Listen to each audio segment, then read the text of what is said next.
So along with these 5 annexes, the government has also released an FAQ because thinking that people will be having a lot of doubts when a new changes are being proposed. The government has anticipated certain queries from the SSEs, and they have already given their version that how it is going to be. So some of the questions and the answers that I'm just bringing into your notice, that what happens to the applicable tax rate if the goods and services are supplied before the GST rate change, but invoices were issued later. This is a very popular question whenever there is going to be any kind of a change in the tax rate, that you know it, that it is a majority rule which has to be followed, because that there are 3 key events in a supply. One, the supply itself. Second, issuance of an invoice. Third, receipt of payment. So there are 3 things in a supply. One, the supply itself.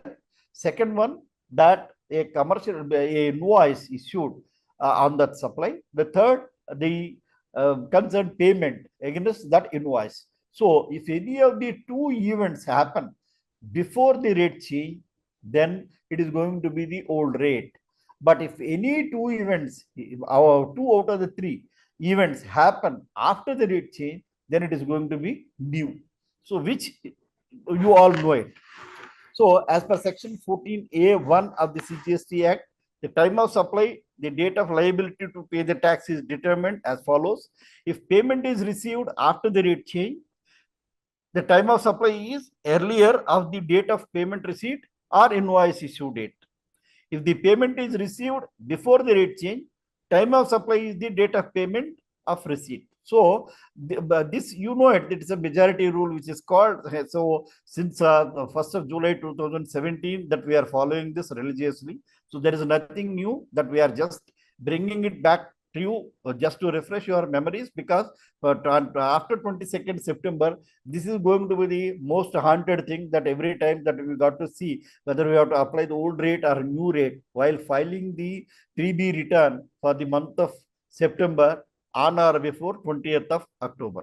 Next slide, please. So addressing ITC and inverted duty structure, some of the FAQs, what they said, that will ITC be available for purchases made before GST rate change at the reduced rate? See, the problem is that you have received an invoice wherein that the rate applicable prior to 22nd September is there, but you have received the invoice after 22nd September. So whether you can take the full credit of 18% or the reduced credit at 5%. This can be a question.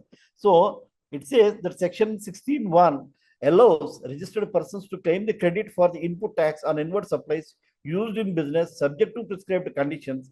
If an inward supply was duly taxed at the prevailing rate at the time of supply, the registered person is entitled to claim the that tax credit. The ITC is credited to their e-credit ledger as per the section 49, irrespective of the subsequent rate change, provided other conditions are met.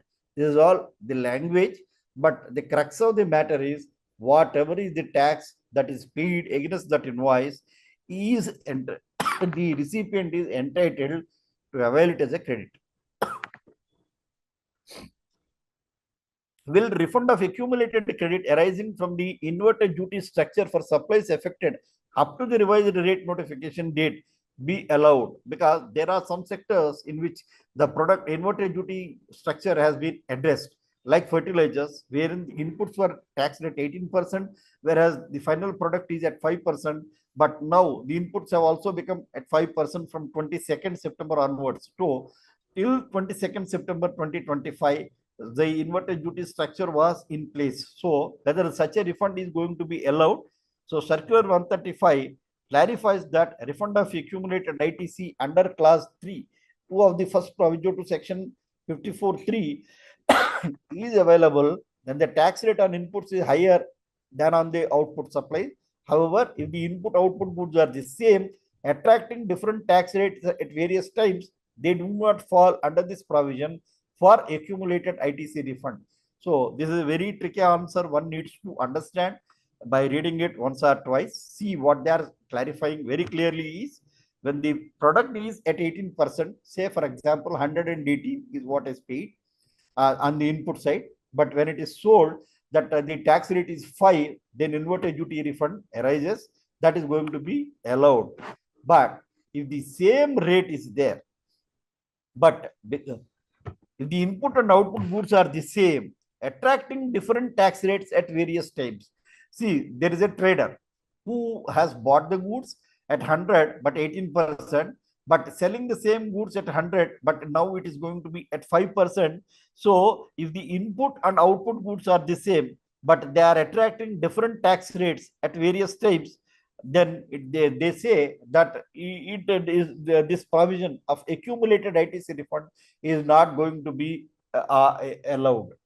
So if the inputs are at a higher rate and output is at a lower rate, input output being different, because input are the raw materials through which that you have done some kind of a value addition, finished goods are manufactured, and such a finished goods is sold at a lower rate, that is resulting in the inverted duty structure.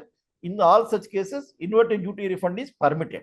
But for in the case of a trader where that he buys and sells the goods, so when he bought the goods, the tax rate is 18%, but when he has to sell the goods, the tax rate is 5. The previous query has answered that whether he is entitled to 18% credit, the answer is yes. But whether he is entitled for an inverted duty refund because he has to sell the goods at 5 rupees, 5% tax, then the 13 rupees will remain in his hands as an accumulated ITC. So such accumulated ITC, whether it is going to be refunded under the inverted duty structure, then they are already clarifying in the FAQ that such ideas are not possible as per the law.